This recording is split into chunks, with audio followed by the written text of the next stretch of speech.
कृष्ण गोविंद। सब गाइए। हरे मुरारे हे नाथ नारायण वासुदेवा। श्री कृष्ण गोविंद हरे मुरारे हे नाथ नारायण वासुदेवा। श्री कृष्ण गोविंद हरे मुरारे गाइए। नाथ नारायण वासुदेवा। हे नाथ नारायण वासुदेवा।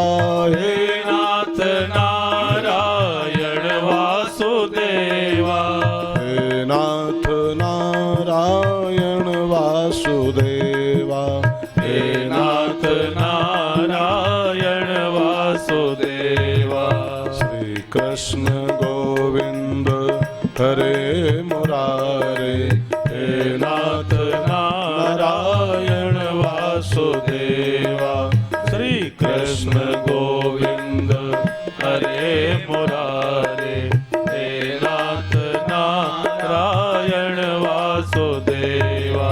करारविन्देन पदारविन्दं करारविन्देन पदारविन्दम् मुखारविन्दे विनिवेशयन्तं मुखारविन्दे विन्वेषयन्तम् वटस्य पत्रस्य पुटे शयानं वटस्य पत्रस्य पुटे शयानम् बालं कुन्दं मनसा स्मरामि।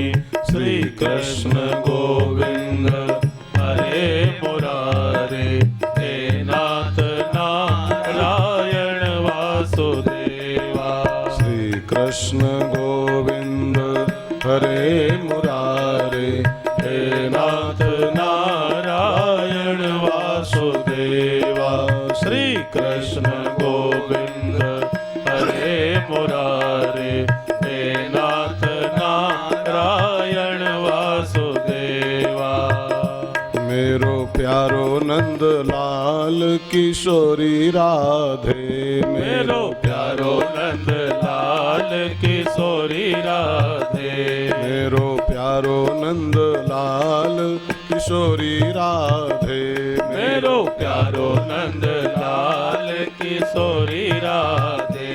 हे किशोरी राधे हे किशोरी राधे। हे किशोरी राधे हे किशोरी राधे। हे किशोरी राधे हे किशोरी राधे। हे किशोरी राधे हे किशोरी राधे। मेरो प्यारो नंद लाल किशोरी राधे। मेरो प्यारो नंद लाल किशोरी राधे। मेरो प्यारो नंद लाल किशोरी राधे। मेरो प्यारो नंद मेरो प्यारो नंद लाल किशोरी राधे। मेरो प्यारो नंद लाल किशोरी राधे। मेरो प्यारो नंद लाल किशोरी राधे। मेरो प्यारो नंद लाल किशोरी राधे। मेरो प्यारो नंद लाल किशोरी राधे। मेरो प्यारो नंद लाल किशोरी राधे। राधे हे किशोरी राधे हे किशोरी राधे। किशोरी राधे हे किशोरी राधे। हे किशोरी राधे हे किशोरी राधे। किशोरी राधे हे किशोरी राधे। मेरो प्यारो नंद लाल किशोरी राधे। मेरो प्यारो नंद लाल किशोरी राधे। बोलिए श्रीमद् भागवत महापुराण की जय। कृष्ण कन्हैया लाल की जय। श्री हनुमान जी महाराज की जय। फाल्गुन के इस पावन महीने में पथरिया अलाई नगर के संयुक्त स्थान पर हम लोग अहिबरन दास मंदिर के इस पावन परिसर में भागवत महापुराण की ये कथा सुन रहे हैं। श्री सुरेश यादव और उनके साथियों के नेतृत्व में संयुक्त प्रयास से ये कथा चल रही है। फाल्गुन का महीना हो और शंकर जी के अंशावतार सुखदेव जी के द्वारा कही हुई कथा का हम श्रवण कर रहे हों, ये सोने में सुहागा जैसी बात है। पंडाल में बैठे हुए समस्त भाई बहनों, मंच पर विराजमान हमारे सब ब्राह्मण जन जो इस यज्ञ में पधार कर, इस कथा में पधार कर वेद मंत्रों से यहाँ के वातावरण को शुद्ध कर रहे हैं, यहाँ के पापों का नाश कर रहे हैं, उन सब विप्रवृंद के चरणों में प्रणाम करते हुए और आस्था टीवी के माध्यम से विश्व के कोने कोने में बैठे हुए करोड़ों श्रोता जो अपने घरों से कथा का श्रवण कर रहे हैं, उन सभी का भी बहुत बहुत स्वागत करते हुए, अभिनंदन करते हुए आइए कथा का शुभारंभ करें हम लोग। तो संतों ने कहा है कि 4 काम संसार में ऐसे हैं जिनका समान फल होता है, चारों कामों का समान बराबर फल होता है। कौन कौन? नंबर 1 भगवान की सेवा, दूसरा तुलसी की सेवा, तीसरा गौ माता की सेवा और चौथा काम है भागवत का श्रवण। ये चारों काम एक समान फल देते हैं। जो फल भगवान की सेवा का है वही फल गौ माता की सेवा का है, जो फल भगवान की सेवा का है वही फल तुलसी की सेवा का है, और जो फल भगवान की सेवा का होता है वही फल भागवत सुनने का होता है। क्योंकि भागवत कुछ और नहीं है प्यारे। भागवत के बारे में साफ साफ लिखा है, तेने वांगमयी मूर्ति। जैसे भगवान की और सब मूर्तियां होती है ना, कांसे की मूर्ति, तांबे की मूर्ति, पीतल की मूर्ति, धातु की मूर्ति, अष्ट धातु की मूर्ति, काष्ठ की मूर्ति, पत्थर की मूर्ति, जैसे और सब मूर्तियां भगवान की होती है ना, ऐसे व्यास जी साफ साफ कहते हैं तेने वांगमयी मूर्ति। ये भगवान की शब्दमयी मूर्ति है। प्रत्यक्षा वर्तते हरि। इस भागवत के अक्षर अक्षर में, भागवत के श्याम श्याम अक्षरों में स्वयं श्याम सुंदर बैठा हुआ है। भगवान ने द्वापर के अंत में कथा आती है, जब भगवान जाने लगे ना ठाकुर जी संसार से, तो उद्धव जी उनके पास आए और उद्धव जी ने कहा, ठाकुर जी आपके जाने के बाद क्या होगा? आपके जाने के बाद ये भक्त लोगों को आनंद कौन देगा? आपके जाने के बाद धर्म किसकी शरण में जाएगा? तो भगवान ने जाने के पहले, आप सबको पता है कथा में कई बार सुनते रहते हैं, जाने के पहले ठाकुर जी ने अपना समस्त ऐश्वर्य, अपनी पूरी विभूति, अपना पूरा अंश भागवत की पोथी में समाहित कर दिया था जाने के पहले, और कहा था उद्धव जी मैं कहीं जा नहीं रहा हूं, हर अवतार के बाद मैं क्षीरसागर लौट जाता हूं, लेकिन कन्हैया अवतार के बाद, कृष्णावतार के बाद मैं क्षीरसागर नहीं जाऊंगा, मैं भागवत के इस सागर में प्रवेश कर रहा हूं। आज के बाद कलयुग शुरू हो जाएगा और कलयुग में जो भी भागवत का श्रवण करेंगे उनको सीधे मेरी सेवा का फल मिलेगा, क्योंकि मैं भागवत में प्रवेश कर गया हूं। तो भागवत माने भगवान की सीधी सेवा, डायरेक्ट भगवान की सेवा है। और आप लोग इस समय भगवान की सेवा कर रहे हैं, बड़ भागी हैं, क्योंकि इस रास्ते पर सबका कदम नहीं पड़ता है प्यारे। इस रास्ते पर वही चलते हैं जिनके बड़े भाग्य जागे हुए होते हैं। जन्मांतरे भवेत पुण्यम तदा भागवतम लभेत। कई जन्मों का जब पुण्य जागता है तब भागवत में प्रवेश होता है प्राणी का। तो आइए हम सब इस भाग्य पर इतराएं और प्रभु की कृपा से जो ये अवसर मिला है इसका लाभ लें। कल हम लोग भागवत की महिमा सुन रहे थे और महिमा अभी भी सुन रहे हैं, महात्मा की कथा अभी नहीं पूरी हो पाई थी।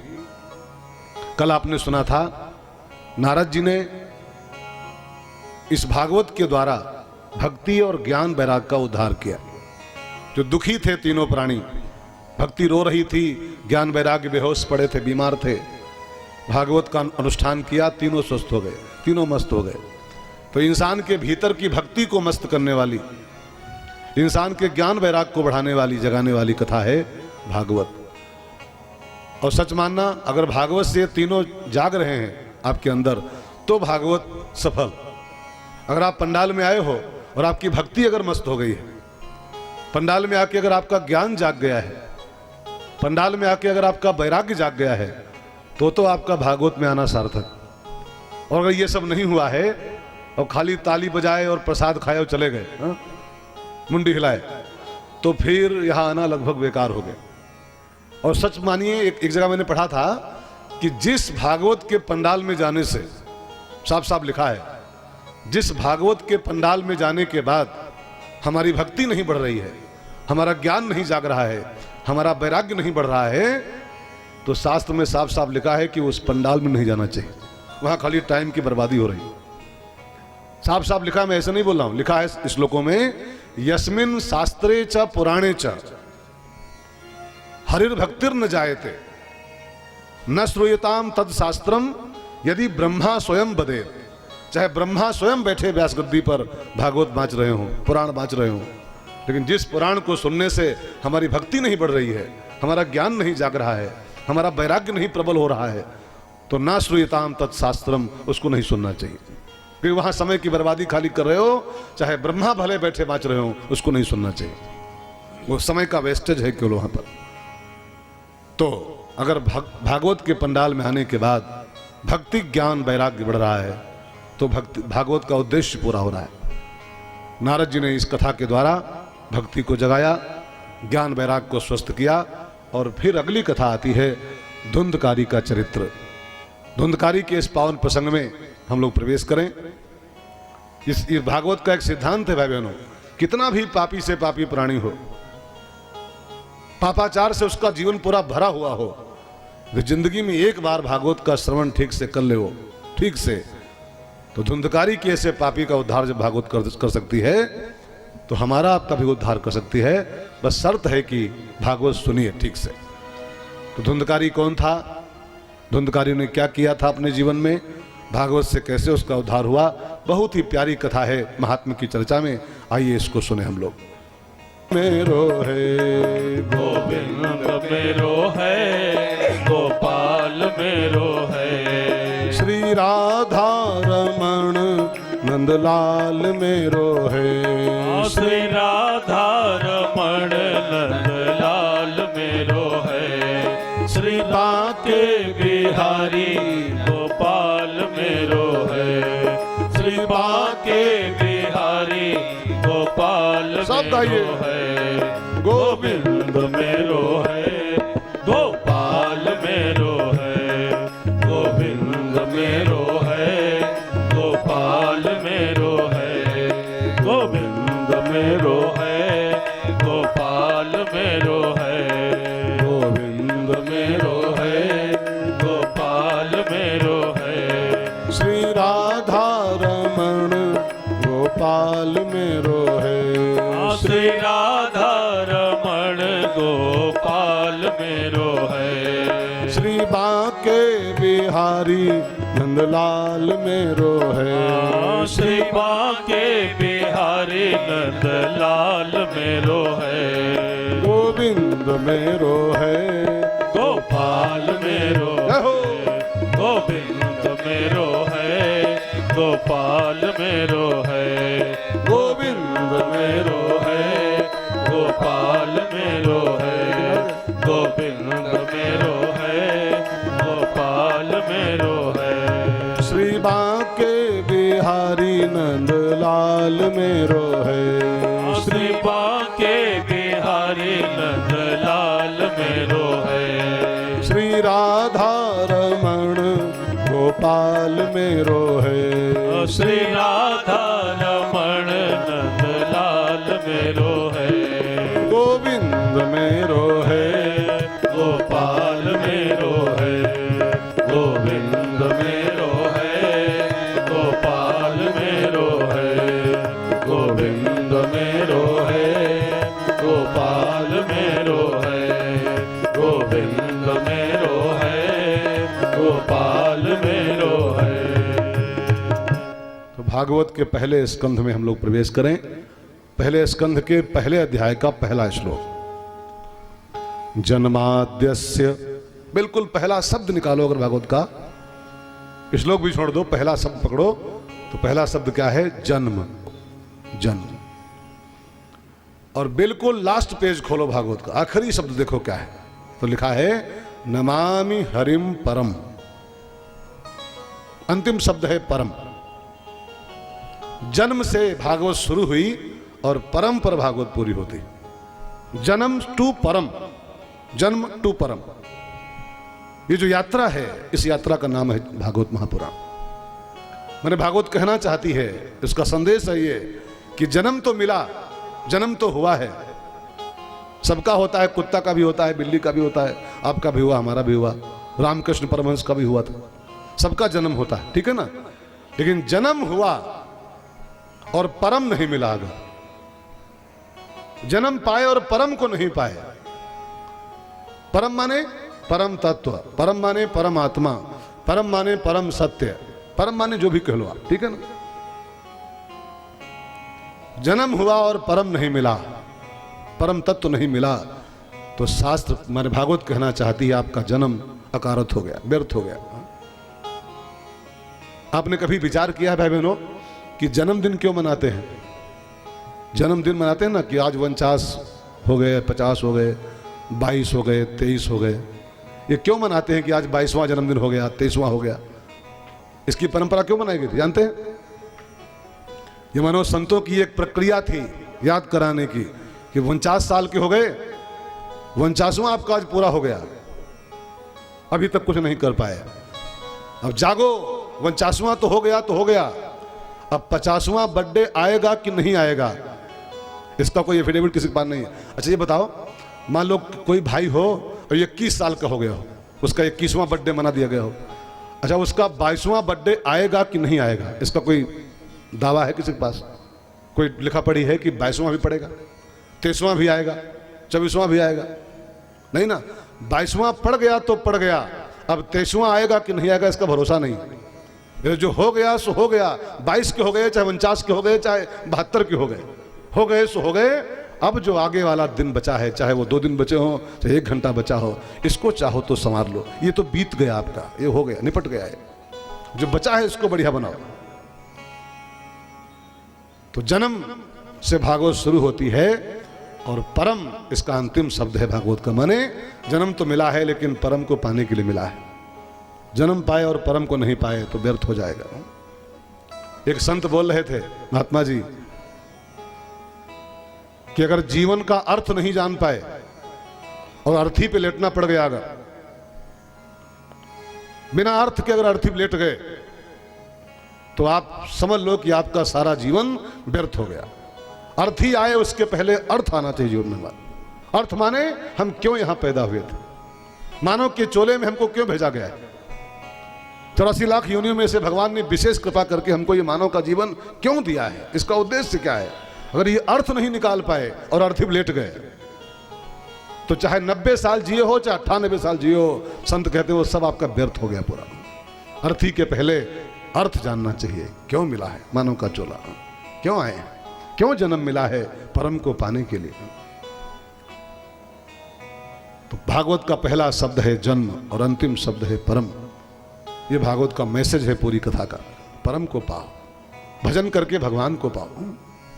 सुबह शाम हरि सुमिरन कर ले, सुबह शाम हरि सुमिरन कर ले, मुक्ति का प्यारे तू जतन कर ले, मुक्ति का प्यारे तू जतन कर ले। रोज थोड़ा थोड़ा हरि का भजन कर ले, रोज थोड़ा थोड़ा हरि का भजन कर ले, रोज थोड़ा थोड़ा हरि का भजन कर ले, रोज थोड़ा थोड़ा हरि का भजन कर ले। सुबह शाम हरि सुमिरन कर ले, सुबह शाम हरि सुमिरन कर ले, मुक्ति का प्यारे तू जतन कर ले, मुक्ति का प्यारे तू जतन कर ले, रोज थोड़ा थोड़ा हरि का भजन कर ले, रोज भजन कर ले। रोज थोड़ा थोड़ा हरि का भजन कर ले। हरि को भजे तो हरिमय हो जाएगा। हरि को भजे तो हरिमय हो जाएगा। भक्ति से आत्मा का मैल छूट जाएगा। भक्ति से आत्मा का मैल छूट जाएगा। जिंदगी को अपनी चमन कर ले। जिंदगी को अपनी चमन कर ले। रोज थोड़ा थोड़ा हरि का भजन कर ले। रोज थोड़ा थोड़ा हरि का भजन कर ले। रोज थोड़ा थोड़ा हरि का भजन कर ले। रोज थोड़ा थोड़ा हरि का भजन कर ले। भागवत के पहले अध्याय के पहले श्लोक में व्यास जी महाराज मंगलाचरण करते हुए, वंदना करते हुए बोले, सत्यम परम धीमहि। पहले श्लोक में लिखा है सत्यम परम धीमहि। मैं उस सत्य रूपी परमात्मा का ध्यान करता हूं। इन्होंने यहां पर कोई नाम नहीं लिखा भगवान का कि रामम परम धीमहि, कि श्यामम परम धीमहि, भवम भवानी सहितम नमामि। न रामम, न श्यामम, न शंकरम, न दुर्गाम, न कोई नाम नहीं लिखा उन्होंने। कथा कृष्ण की है पूरी तरीके से, भागवत कृष्ण कथा है इसमें, लेकिन कृष्णम परम धीमहि भी नहीं कहा। क्या कहते हैं? सत्यम परम धीमहि। मैं उस सत्य रूपी परमात्मा का ध्यान करता हूं। नाम लिखते तो लफड़ा होता, नाम लफड़ा कराते हैं प्यारे, और ये नाम धरते हम ही आप हैं। उसके नाम कोई है थोड़ा, उनके नाम वशिष्ठ जी नामकरण करने आए ना राम जी का, वशिष्ठ महाराज, तो उन्होंने पहले ही कह दिया था इनके नाम अनेक, मैं कछु कहा, मैं भी एक नाम कहने जा रहा हूं, बाकी इनके नाम बहुत से, सब इन्हीं के नाम हैं, लोगों ने धर लिए अपने अपने हिसाब से। कोई राम कहता है, कोई श्याम कहता है, कोई दुर्गा जी कहता है, कोई शंकर जी कहता है, कोई गणेश जी कहता है। हर देश में तू, हर वेश में तू, तेरे नाम अनेक, तू एक ही है। और बड़ी विडंबना एक और है, सबसे दुखद बात क्या है कि नाम भी धरे हैं हम लोगों ने, और फिर हम ही लोग लड़ाई कर रहे हैं, ये बड़े वही बड़े, वही बड़े कि वही छोटे। नाम भी धरा है आपने ही, और आप ही संग्राम कर रहे हो। आप ही ने अल्लाह मियाँ कह दिया, आपने ही राम जी कह दिया, आपने ही श्याम जी कह दिया, और फिर आप ही जूझ रहे हो कि ये बड़े कि वे बड़े। कितनी दुखद बात प्यारे, कितना विडंबना का विषय है कि अपने धरे नामों को लेकर हम ही लड़ रहे हैं आपस में। उनका नाम अल्लाह मियाँ है क्या? उनका नाम राम जी है क्या? उनका नाम कृष्ण जी है क्या? ये नाम सब रखे गए हैं हम लोगों की ओर से, रखे भी हम लोगों ने, और हम ही लोग उसको लेके जूझ रहे हैं। हद है बुद्धिहीनी की यार, बेवकूफी की इंतहा। सो भाई बहनों, व्यास जी को यही लगा कि मैं नामकरण करूंगा अगर कोई भी, तो लोग जूझेंगे बाद में कि ये तो कृष्ण कथा है कि राम कथा है। तो उन्होंने राम श्याम कहने बंद कर दिया, सत्यम परम धीमहि। मैं सत्य रूपी परमात्मा का ध्यान करता हूं, बस।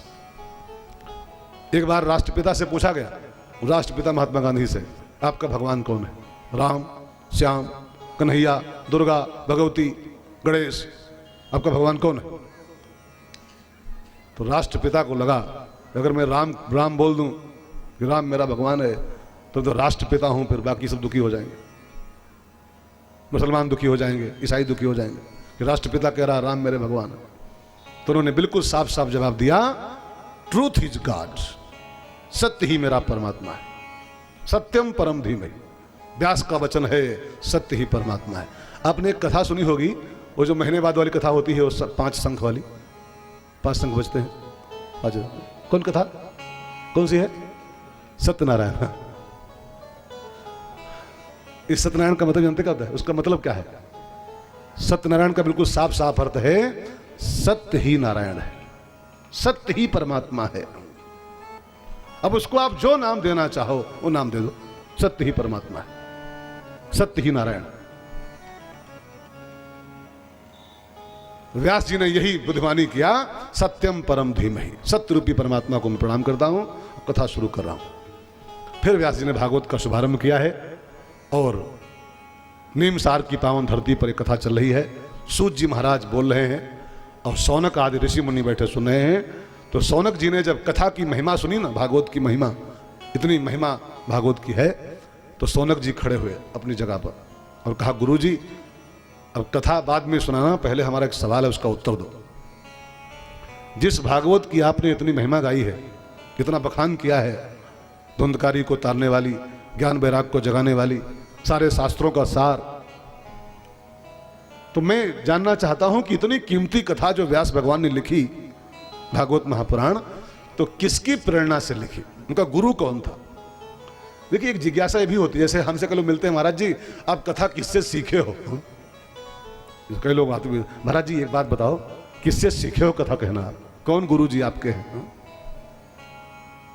मैंने लोग जानना चाहते हैं कि जब ये ऐसा बोल रहे हैं, उनका गुरु कौन होगा, इनसे बढ़िया बोलता होगा, जिन्होंने इनको सिखाया है, ठीक है ना? तो इतनी कीमती कथा व्यास भगवान ने लिखी है, महापुराण भागवत, तो उनका गुरु कौन है?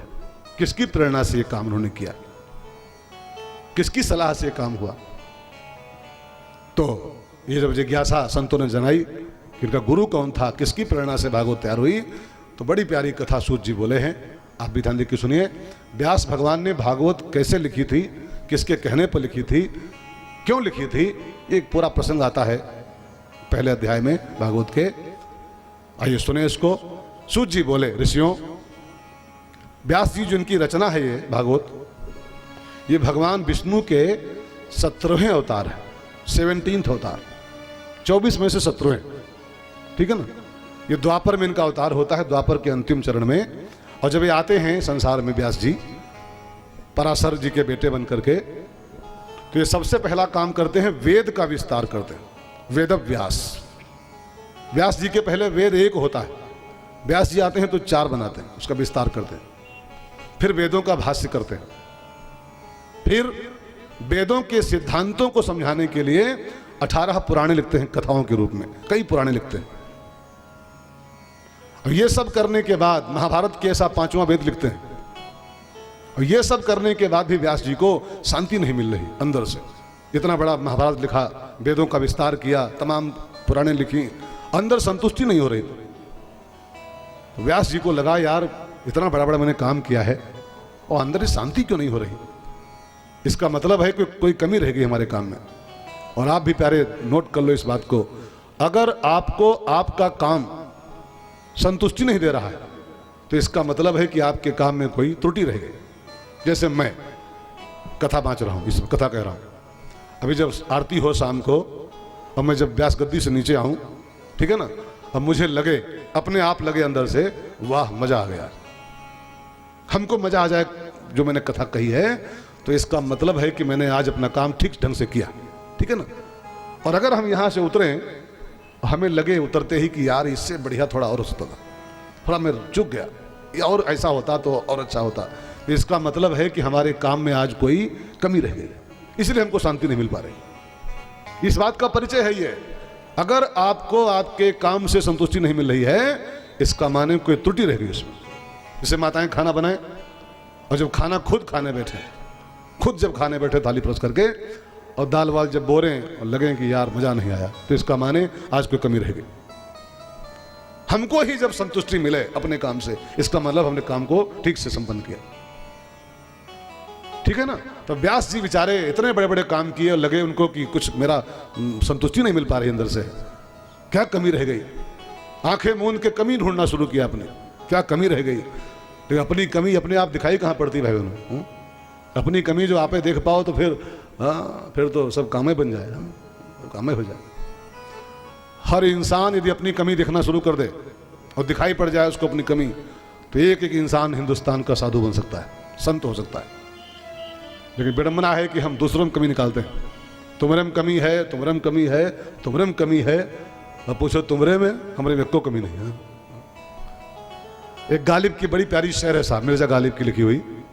गालिब साहब कहते हैं, जिंदगी भर गालिब, जिंदगी भर गालिब मैं यही भूल करता रहा।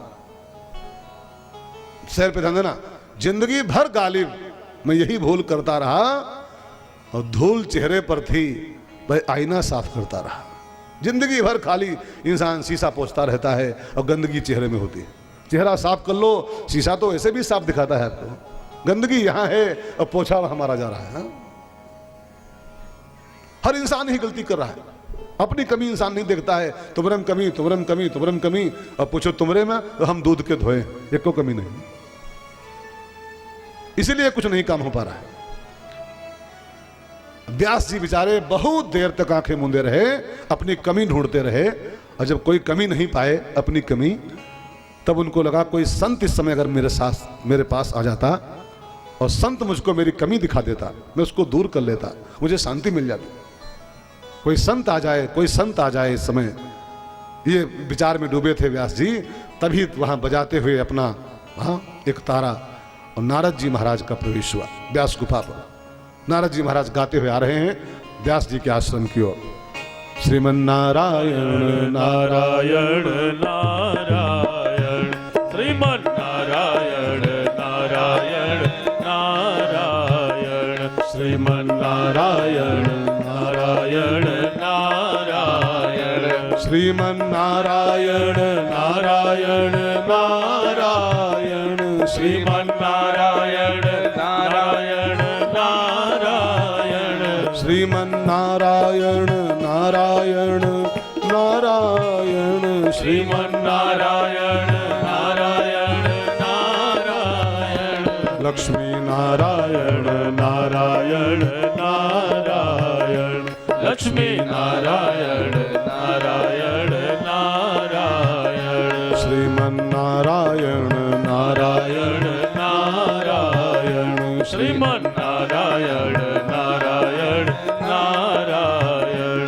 बद्री नारायण नारायण नारायण, बद्री नारायण नारायण नारायण, बद्री नारायण नारायण नारायण, बद्री नारायण नारायण नारायण, भजमन नारायण नारायण नारायण, भजमन नारायण नारायण नारायण, श्रीमन नारायण नारायण नारायण, श्रीमन नारायण नारायण नारायण। व्यास जी की गुफा पर नारद जी का प्रवेश हुआ। व्यास भगवान ने नारद जी का सम्मान किया, आसन दिया। नारद जी ने पूछा, व्यास जी आपके चेहरे पर ये कुछ असंतोष की रेखाएं क्यों हैं? लगता है कुछ असंतुष्ट हो अंदर से आप। तो व्यास जी ने कहा, महाराज आपसे क्या छिपाऊं, इतने बड़े बड़े काम मैंने किए हैं, महाभारत लिखा, तमाम पुराणे लिखी, वेदों का विस्तार किया, कितने भाष्य किए संसार के लिए, शास्त्रों के, लेकिन लगता है कुछ काम मेरा छूट गया, लगता है कुछ कमी रह गई, मैं कमी नहीं ढूंढ पा रहा हूं। आप महात्मा हो, जल्दी ढूंढ के बताओ मेरी कमी क्या रह गई।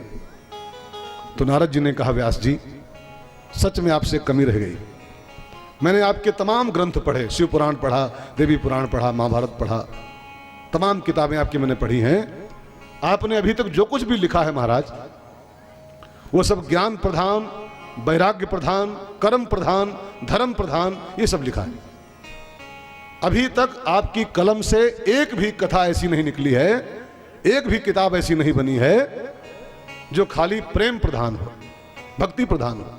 ज्ञान प्रधान लिखे हो, वैराग्य प्रधान लिखे हो, कर्म प्रधान लिखे हो, धर्म प्रधान लिखे हो, लेकिन भगवान के प्रेम से भरी हुई कथा अभी तक कोई आपकी कलम से नहीं निकली है, इसलिए आपको संतोष नहीं हो रहा है। और जब तक भक्ति प्रधान नहीं लिखोगे, ज्ञान प्रधान लाख लिख लो, कर्म प्रधान लाख लिख लो, अगर भगवान का प्रेम नहीं जीवन में आया तो फिर सब बेकार है। रामायण में गोस्वामी जी कहते हैं ना, कोई महिला हो सब्जी बनाए, कोई माता, और सब्जी में सब कुछ डाले, तेल और घी और जीरा और हींग और मसाला और धनिया और सब डाले, लेकिन नमक भूल जाए, नमक छोड़ दे डालना, तो सब्जी कोई खाने बैठे तो क्या बोलेगा, मजा आ गया? नहीं बोलेगा। चाहे उसमें महंगा वाला मसाला पड़ा हो, चाहे देसी घी से बनी हो, लेकिन नमक न पड़ा हो तो सब बेकार लगता है। ऐसे ही प्यारे, कोई कितना भी ज्ञानी हो, ध्यानी हो, बैरागी हो, धर्मी हो, कर्मी हो, अगर भगवान का प्रेम नहीं जिंदगी में है, तो रामायण में गोस्वामी जी कहते हैं, भगतिहीन सब गुण सुख ऐसे भक्तिहीन सब गुण सुख ऐसे लवन बिना बहु व्यंजन जैसे लवण बिना बहु व्यंजन जैसे भक्तिहीन सब गुण सुख ऐसे भक्तिहीन सब गुण सुख ऐसे लवन बिना बहु व्यंजन जैसे लवण बिना बहु व्यंजन जैसे। भक्ति नहीं है तो फिर चाहे कितना भी ज्ञान ध्यान हो सब बेकार। अच्छा ये बताओ भाई बहनों, 0 0 0 0 50 जीरो हो लेकिन उसके आगे कोई संख्या ना हो, 1 2 ना हो, तो कोई जीरो का महत्व है? 1 हो उसके बाद 0 हो तो 10 हो गया, 1 हो उसके बाद 2 जीरो हो 100 हो गया, 1 हो तो 3 जीरो हो उसके बाद तो 1000 हो गया, 1 हो तो 4 जीरो हो 10,000 हो गया। ठीक है ना, तब महिमा बढ़ती है। अच्छा 50 जीरो हो और ये 1 हटा दो, क्या बचा? वो ये क्या है? उसी एक चीज का नाम है भक्ति, वही एक भगवान का प्रेम। वो है तो ज्ञान भी श्रेष्ठ है, वैराग्य भी श्रेष्ठ है, भक्ति भी भजन भी श्रेष्ठ है, योग भी श्रेष्ठ है। रामायण में गोस्वामी जी कहते हैं योग कुयोग ज्ञान अज्ञानू जह नहीं राम प्रेम प्रधानु। जहां राम का प्रेम नहीं है तो 84 आसन करते हो आप, कपाल भारती, अनुलोम विलोम और शीर्ष आसन और सब मंडूक आसन फलाना आसन, लेकिन भगवान का प्रेम ना हो तो गोस्वामी जी कहते हैं वो सारा का सारा जोग कुजोग है आपका। भक्ति ना हो तो चाहे 4 वेद कंठ में याद कर लो, यहां भल उठाकर 4 वेद जबान पे याद कर लो, अगर भगवान का प्रेम नहीं है तो गोस्वामी जी कहते हैं ज्ञान अज्ञानू, वो सबका सब अज्ञान है पूरा। प्रेम ही तो मेन चीज है प्यारे, है प्रेम जगत में सार और कुछ सार नहीं। महाराज शांति पाना चाहते हो, एक ही रास्ता है महाराज जी, उठाओ कलम अब की बार और प्रेम की स्याही घोरो और भगवान के प्रेम की स्याही में कलम डुबा डुबा करके ये कथा लिखो, भक्ति प्रधान कथा, प्रेम भरी कथा लिखो, तब शांति पाओ। तो व्यास जी ने कहा कौन सी कथा लिखूं? कथा तुम बता दूंगा मैं, हेडिंग केवल उसका विस्तार करना है आपको, लेकिन शर्त है कि स्याही प्रेम की होनी चाहिए, ज्ञान की स्याही में नहीं, वैराग की स्याही में नहीं, कर्म धर्म की स्याही में नहीं, भक्ति की स्याही घोरो अपने दवात में और उसमें डुबाओ कलम, तब लिखो इस कथा को। उस कथा का नाम है श्रीमद् भागवत। इस कथा को सबसे पहले भगवान विष्णु ने कहा था, ब्रह्मा को सुनाया था, चतुश्लोकी भागवत 4 श्लोकी ब्रह्मा ने मुझको सुनाया है, मेरे पिताजी हैं ब्रह्मा, मैंने उनसे सुना है, मैं वही आपको सुना दूं, आप व्यास हो, और व्यास का अर्थ होता है विस्तार करने वाला, और उसी चतुश्लोकी का विस्तार कर दो, लेकिन शर्त है कि प्रेम की स्याही में घोर के। नारद जी ने व्यास जी को 4 श्लोकी भागवत सुनाई, छोटी सी भागवत है 4 श्लोक की, और कहा इसी का विस्तार करो बाप। और फिर तो व्यास जी नारद जी को विदा किए हैं, और फिर घोरी प्रेम की स्याही अपने दवात में और डुबाई प्रेम में कलम, और फिर उसी 4 श्लोक की भागवत का विस्तार करना शुरू किया। इतना विस्तार किया उसका, इतना विस्तार किया कि श्लोक थे मात्र 4 भागवत के। व्यास जी की कलम का प्रभाव है ये कि उसी 4 का बना दिया 18,000। ये 4 का बना है 18,000 श्लोक, ये व्यास कृपा है। और ध्यान दीजिएगा, एक संत बोल रहे थे, सच्चा बेटा कौन?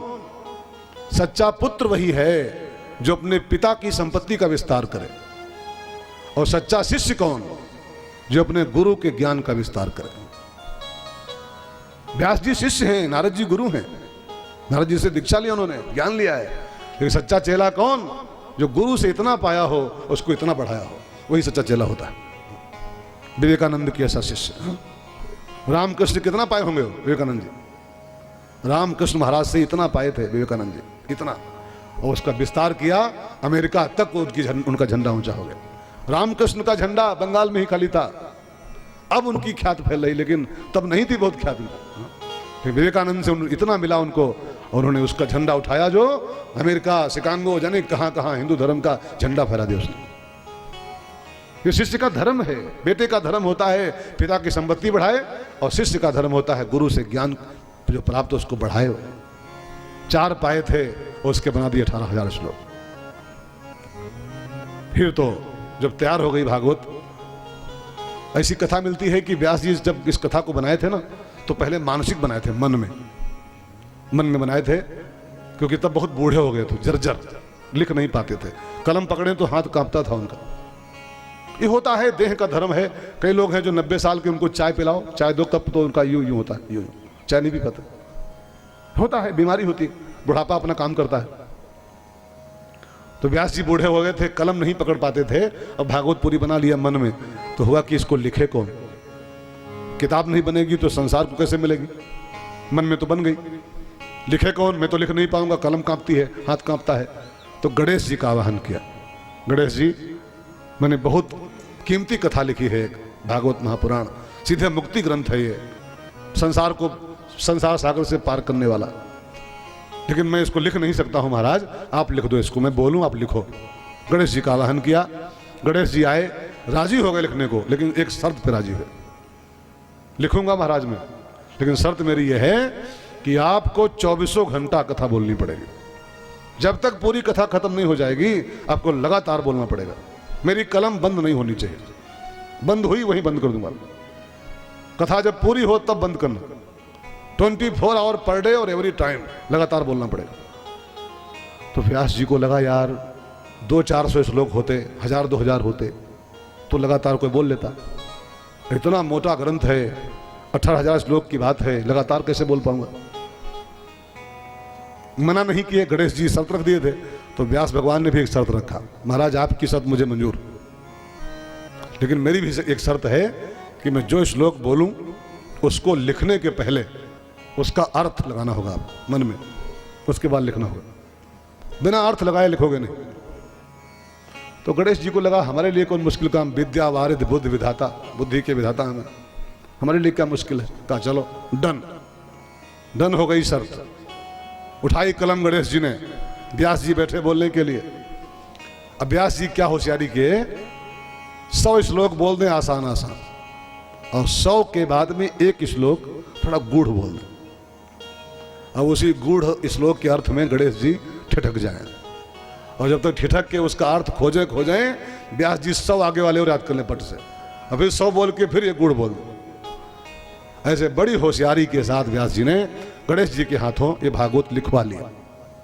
और जब भागवत लिख गई, किताब तैयार हो गई, तब हुआ कि इसका प्रचार कौन करे।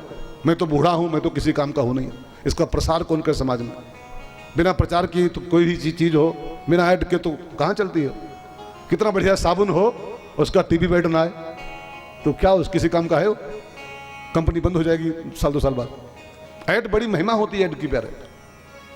किताब तो कीमती है, लिख भी गई, उसका प्रचार कौन करे, मैं तो बूढ़ा हूं। और दूसरी बात एक और है कि सही प्रचार होना चाहिए, इसका सही मैसेज समाज में जाए, क्योंकि ये प्रेम कथा है, और प्रेम कथा का प्रचार कोई प्रेमी ही कर सकता है सही अर्थों में। और आप भी ध्यान देना पड़, भागवत का वक्ता ज्ञानी हो ये शर्त नहीं है, क्योंकि भागवत ज्ञान प्रधान है ही नहीं। ज्ञान प्रधान जो ग्रंथ है वो है, भागवत तो प्रेम प्रधान ग्रंथ है। तो भागवत का वक्ता ज्ञानी हो ये कोई मतलब नहीं है प्यारे, लेकिन भागवत का वक्ता प्रेमी अवश्य होना चाहिए। अगर प्रेमी नहीं है तो वो भागवत का अनर्थ कर डालेगा पूरा। भागवत का मैसेज है प्रेम, भागवत का संदेश है भक्ति, और जो भक्ति से युक्त नहीं है वो दूसरे क्या दे पाएगा। तो भागवत का वक्ता ज्ञानी हो ना हो, भले प्रेमी अवश्य होना चाहिए, भक्त अवश्य होना चाहिए, तब वो सही ढंग से प्रचार कर पाएगा भागवत का। तो व्यास जी को लगा कि प्रेम कथा है और कोई प्रेमी चाहिए इसका प्रचार करने के लिए। तो प्रेमी कौन है? तो भगवान से पूछा, ठाकुर जी आपका सबसे बड़का प्रेमी कौन है? सबसे बड़ा प्रेमी आप जानते हो कौन है? भगवान का सबसे बड़ा भगत कौन है? भगवान से पूछो। अर्जुन ने गीता में पूछा, आपके भक्तों में श्रेष्ठ कौन है? तो भगवान कृष्ण ने स्वयं कहा है, वैष्णवानाम यथा शंभु। भगवान महादेव से बड़ा भक्त कोई मेरा संसार में नहीं। जितने प्रेमी हमारे शंकर जी हैं उतना कोई नहीं। एक नंबर के प्रेमी हैं भगवान के, भगवान भोले बाबा। तो जब शंकर जी का नाम दिखाया गया कि उनसे बड़ा प्रेमी कोई नहीं है, तो व्यास जी को लगा अब शंकर जी को ही बुलाऊंगा, शंकर जी ही इसका प्रचार करेंगे। और ऐसे नहीं, मेरा बेटा बन के आए शंकर जी, मैं उनको पढ़ाऊं भागवत, फिर वो इसको लेके समाज में जाए। तो शंकर जी हमारे बेटे बने, इसके लिए व्यास जी लालायित हो उठे, कैलाश की चोटी पर गए और जाके महादेव की तपस्या करना शुरू किया। मेरा बेटा बन के आओ, मैं तुमको पढ़ाऊं इसको भागवत को, तब इसको लेके समाज में जाओ आप। अब बेटा बन के महादेव आए, इसके इस इच्छा को लेके व्यास जी तपस्या में लग गए, कैलाश की चोटी पर तपस्या कर रहे हैं, भगवान शिव को पुकार रहे हैं। आप भी थोड़ा सा पुकारो, 1 मिनट सब लोग मेरे साथ, महादेव को याद, महादेव की याद करो। महाशिवरात्रि भी कल ही थी, बहुत दूर नहीं, हाँ? कहीं कहीं आ जाओ, कहीं कहीं आज भी हो सकती है। हिंदुस्तान में हर त्योहार 2 दिन होता है, दिवाली 2 दिन, होली 2 दिन, रक्षाबंधन 2 दिन। और बड़ी विडंबना है कि क्या कहूँ, हम ही लोग तय करते हैं। मैं तो कहता हूं कि जब पत्रा बनता है, जब पत्रा बनाते हैं लोग बैठ के काशी में, तो पत्रा लिखने के पहले, छापने के पहले सारे पंडित मीटिंग कर ले, एक बार मीटिंग बैठा दें कि दिवाली इस दिन पड़ रही है, बस, और फाइनल छापते सब लोग। एक पत्रा छापता है दिवाली 22 तारीख को, दूसरा छापता नहीं 23 तारीख को। इसी में सारा सब दुविधा में जी रहा आदमी है। एक समाज लड़ रहा है कि नहीं, वो पत्र में लिखा था दिवाली 22 को है, ये देखो लिखा है 23 को है। छापने के पहले क्यों नहीं तय होता है यार? समाज को सब तोड़े फोड़ दे रहे हैं, एक मत क्यों नहीं हो रहे? जब हम ही को छापना है तो पहले निर्णय कर लिया जाए कि नहीं 22 को है तो 22 को है, बस बात खत्म हो गई। आधा समाज 22 को कर रहा है, 23 को कर रहा है, और हम ही लोग करवा रहे हैं उसे। सब भाई बहनों, अब देखिए ईद होती है, पूरे वर्ल्ड में एक दिन होती है, पूरे विश्व में। मैं बड़ाई नहीं कर रहा हूं, लेकिन उनका जरा एक मत देखिए, उनका पूरे विश्व में संदेश जाता है 1 घंटे के अंदर, ईद कल है तो कल है बस। और यहां हर त्योहार 2 दिन पड़ गया।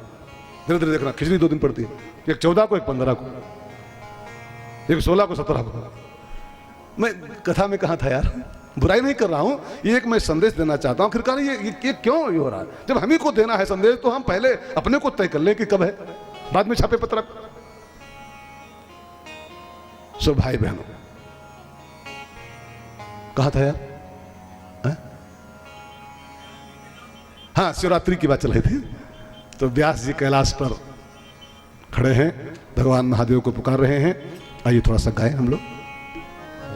जयति जय जय काशी वाले, खेल हैं तेरे नाथ निराले। जयति जय जय काशी वाले, खेल हैं तेरे नाथ निराले।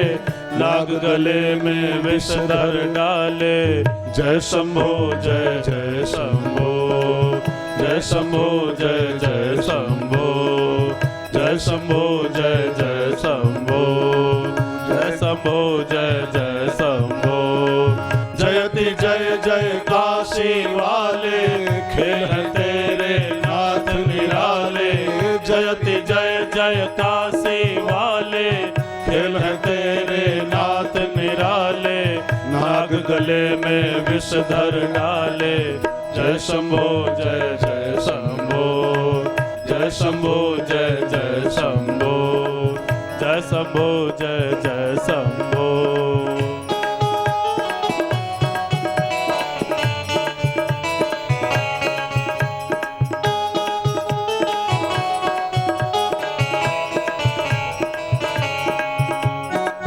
जो भी तेरा ध्यान धरे, उसका सुर नर मान करे। जो भी तेरा ध्यान धरे, उसका सुर नर मान करे। जन्म मरण से वो उबरे, चरण तुम्हारे जो धर ले। जन्म मरण से वो उबरे, चरण तुम्हारे जो धर ले। दया करो विष पीने वाले, भक्त जनों के तुम रखवाले। दया करो विष पीने वाले, भक्त जनों के तुम रखवाले। तुम बिन नैया कौन संभाले। जय शंभो जय जय शंभो, जय जय शंभो जय जय शंभो जय शंभो जय जय शंभो जय शंभो जय जय शंभो जयति जय जय काशी वाले खेल तेरे नाथ निराले जयति जय जय काशी वाले खेल तेरे नाथ निराले नाग गले में विषधर डाले जय शंभो जय जय शंभो जय शंभो जय जय शंभो जय शंभो जय जय शंभो जय शंभो जय जय शंभो। व्यास जी की पुकार से शंकर जी राजी हुए। आशुतोष भगवान है वो। व्यास जी बोलो क्या आदेश। तो व्यास जी ने कहा बाबा मैं चाहता हूं मेरे बेटे बन के आप आओ, मैं आपको भागवत पढ़ा दूं, इसका आप संसार में प्रचार करने जाओ। और जो संसार में बुलाया बेटा बन के मेरे आओ, तो बाबा ने मना कर दिया व्यास जी आई एम सॉरी, मैं संसार में नहीं आना चाहता हूं कि संसार पूरा माया का बना हुआ है और काजल की कोठरी में कितनों हुसैन हो जाए, एक लीक काजल की लागे है पे लागे है, ये पूरी माया की खान है संसार, इसमें जो घुसता है उसको माया में फंसना पड़ जाता है और मैं माया से बहुत डरता हूं महाराज, मुझे माफ करो मैं नहीं आऊंगा। बाबा ने मना कर दिया एक बार, मैं नहीं आऊंगा। फिर हुआ कि शंकर जी आप कैसी बातें कर रहे हो, पूरे जगत की भलाई के लिए आप जहर पी गए थे, हलाहल जहर निकला, जगत जल रहा था, आपने जगत के लिए जहर पी लिया था और जगत के कल्याण के लिए मैंने भागवत लिखी है, तो संसार में नहीं आने मना कर रहे हो, कैसे शंकर हुआ। शंकर का माने जानते हो क्या होता है, शंकर जी से पूछ बैठे, शंकर मीन्स जानते हो क्या होता है, का क्या होता है, का शम माने होता है कल्याण और कर माने करने वाला, शम करोतु कल्याणम करोतु इति शंकर, वही शंकर कहलाता है जो समाज के कल्याण में लगा रहता हो दिन रात। कलातीत कल्याण कल्पांतकारी सदा सज्जनानंद दाता पुरारी, जो संसार को आनंद प्रदान करता है ऐसा शंकर कहलाता है। तो तुम शंकर हो, नाम के शंकर खाली हो।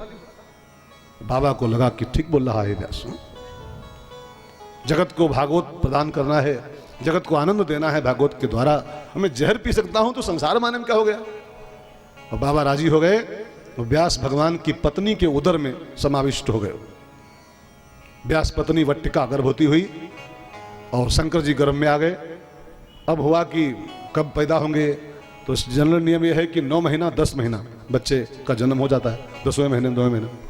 लेकिन शंकर जी अंदर गए थे, वो 1 साल हो गए, 2 साल हो गए, 3 साल हो गए, 4 साल 5 साल 6 साल हो गए, 10 साल हो गए, पैदा ही नहीं हो रहे। व्यास जी रोज पूछे बाबा अंदर क्यों बैठे हो, बाहर आओ, तुम्हारा काम है संसार में, अंदर पड़े हो।